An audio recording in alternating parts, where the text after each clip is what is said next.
I'm on my way right now to watch a movie, Dunkirk.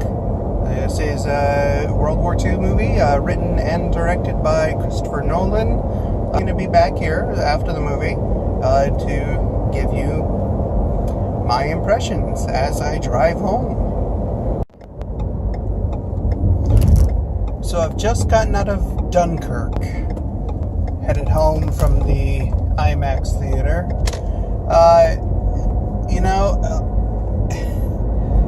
This movie, kind of like Christopher Nolan's last movie, Interstellar, is going to split people pretty well down the middle. There are people who are going to love this movie. They're going to say it's the best thing that he's ever done, one of the best movies of the year. And then there are going to be people who say that it's shit. I can't say I fall into either of those camps. I will say both of those schools of thought have absolute legitimate points. Because this is a movie that could be and should be much stronger and much better than it was. So let me explain. Christopher Nolan loves to use non-linear storytelling, and he did that excessively in this movie. The problem with that is it's a very short story. And when you take a short story and you tell it in a non-linear fashion, and you break the story elements up into 3 different perspectives, over this short period of time, those perspectives and those storylines overlap. So the first problem is you wind up seeing the same event take place on film 2 or 3 times. You also have events that are showing up on screen that appear to be happening congruently, but are happening at different points of time of the same day. So you'll have a scene at night, and then it will be morning, and then it will be in the middle of the day of the same day. And that's jarring, and it can pull you out of the movie if you're trying to figure out what's going on. Now, the next problem that came up with this method of storytelling is you didn't have an opportunity for a single character to develop and show up on screen for you to be able to identify with, relate to.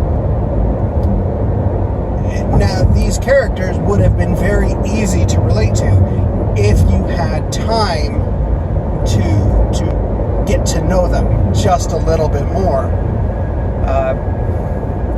I think I might be playing around with calling this movie Dunkirk simply due to the lack of dialogue. There is so little said during this movie. The actual dialogue would probably fill maybe 6 or 7 pages of a script. So there's very, very little said, which gives these actors, many of which are incredibly talented performers, it gives them very little to work with. It's really a shame. Just such a tragically underused cast. You have Kenneth Branagh with maybe a dozen lines. Now, his lines are delivered in a very impactful way that propel the story, but he's tragically underused. You have Tom Hardy tragically underused, even though he's in a good portion of the movie. He's in a good portion of the movie, but most of the time, he's got no dialogue. He can't even play with his face because he's a pilot and has his face covered. So there's so much of his face obscured, and he's not saying anything. But yet he still manages to turn in a good performance, a pretty captivating one, Similar to what he did with Locke, where it's just him in a car having phone conversations. In this case, it's him alone in a plane. But it's still good. But because they won't stay with a storyline, because Christopher Nolan can't stick with the storyline in even a relatively linear fashion, it's hard to go from point A to B with these characters. Because you spend the first few seconds of every scene trying to understand where it's all fitting in, who these people are. And because there's so little dialogue, especially when the characters are introduced, there's so little dialogue, you don't know who anybody is. At the end of the movie, I'm still not sure of the names of any of these characters. And I think the names of these characters are referred to maybe once per character. So I can't tell you who anybody was, who anybody played. So it's a shame. It's hard to connect with a character if you don't know who they are. The sound design of this movie and the soundtrack it was great. The way the score and the sound design work, it mimicked a lot of the battle sounds that you could hear. The sounds of plane engines and boats and gunfire and the screaming of munitions and bombs as they fall. All of these things are incorporated into the film score and the audio design, and it creates an atmosphere. They also have in the background of most of these scenes a ticking clock, which is incredibly unnerving.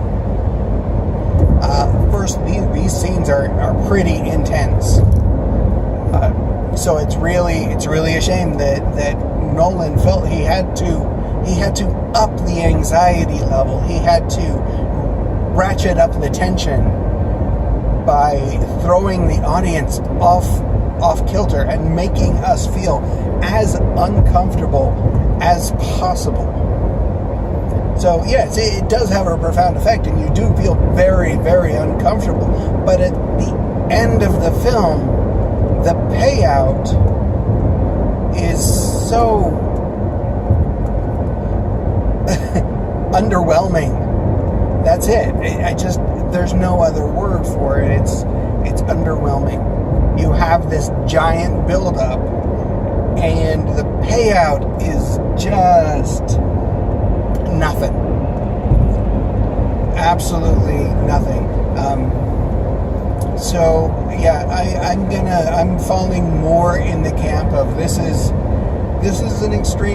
going to be an extremely overrated film. It absolutely is. There are people who think Christopher Nolan produces and writes and directs the best films, but he does not. He absolutely does not.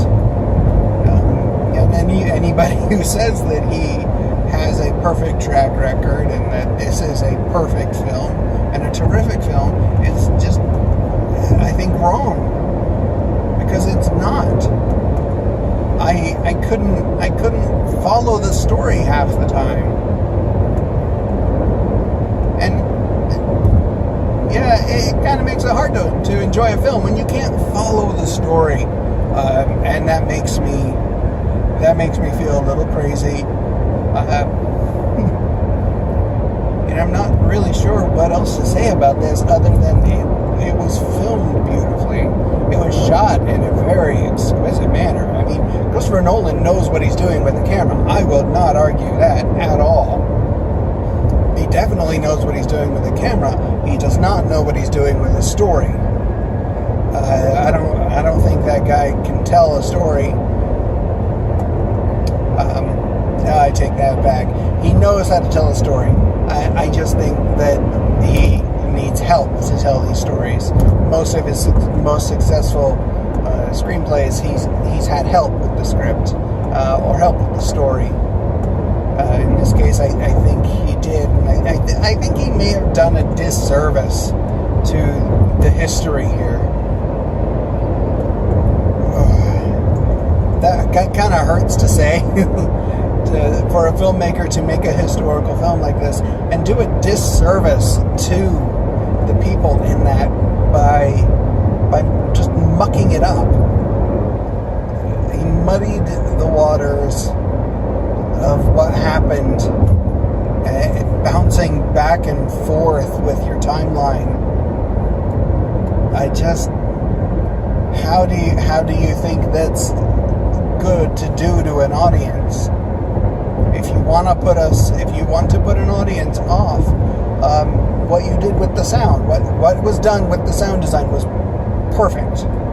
A ticking clock in the background drove home that sense of absolute urgency. The noise of oncoming engines and dropping bombs that's constantly rolling through the soundscape was brilliant. Absolutely brilliant. And there's not much else to say about that. I mean, the sound and the score are brilliant. And I'm going to apologize because I cannot remember right now the name of the composer that did the score. Although he did Interstellar, and he's done quite a bit, and I know as soon as I turn off the camera, the name is going to come to mind, and I'm going to feel incredibly ashamed of myself for having forgotten the name of Hans Zimmer. That's it.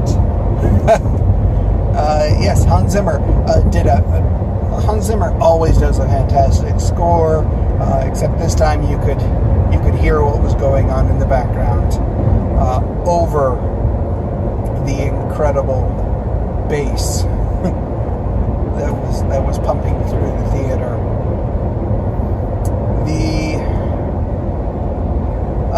The official rating on this one is PG-13, and that is mostly going to be due to the fact that it is an incredibly tense film.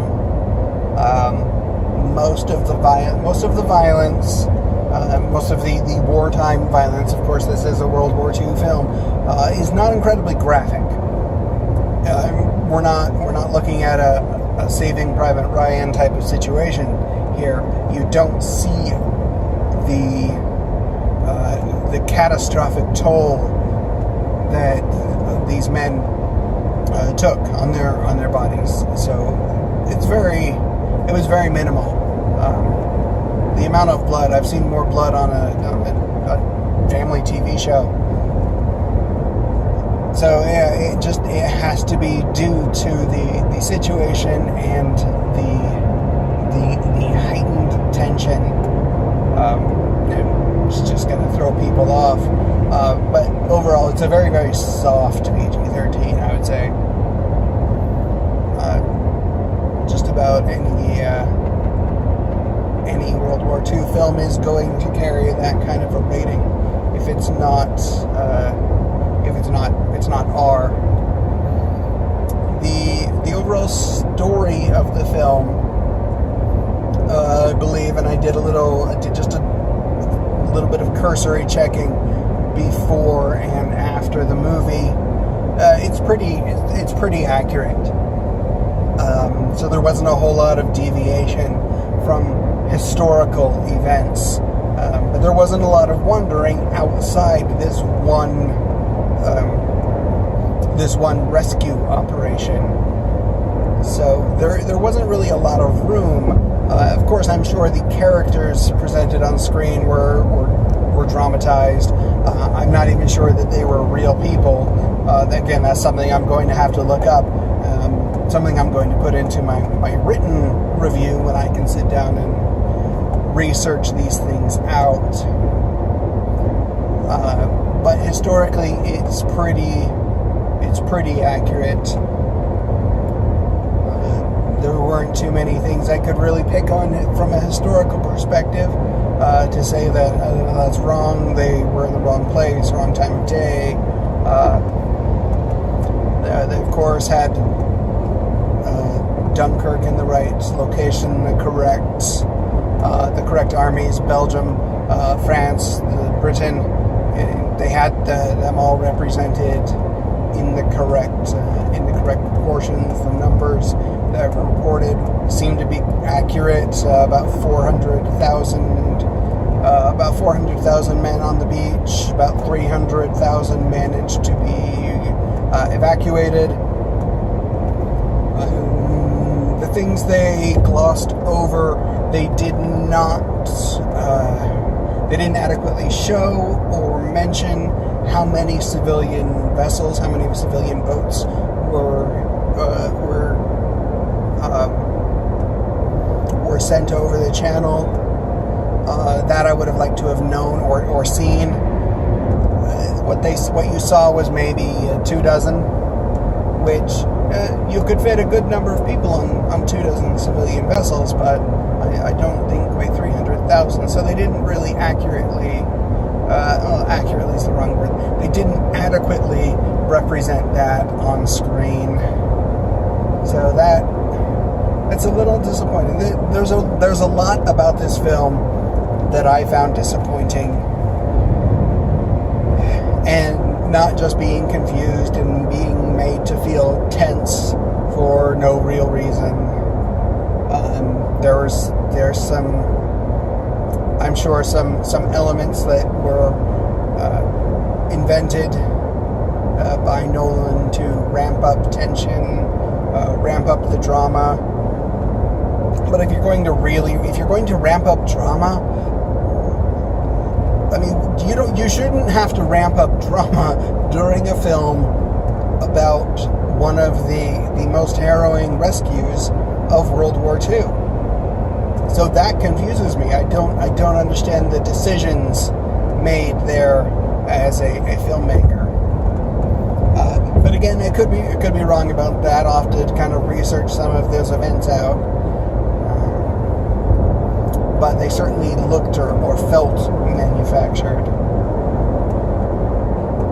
Overall, I mean, as far as a first initial impression, and if I were going to throw a rating on this right now out of 5, I'd probably say it's 3. 3 out of 5, maybe 3.5. At least just based off first impression. Not a film that I would be eager to return to.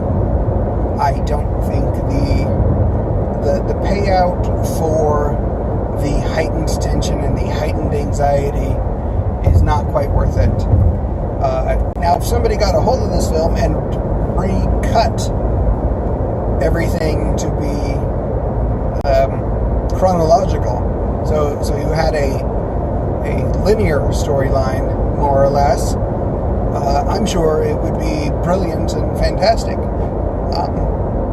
See, a non-linear story, a film told in a non-linear manner, is only clever, is only brilliant if all of your individual elements that you're showing are fascinating in and of themselves.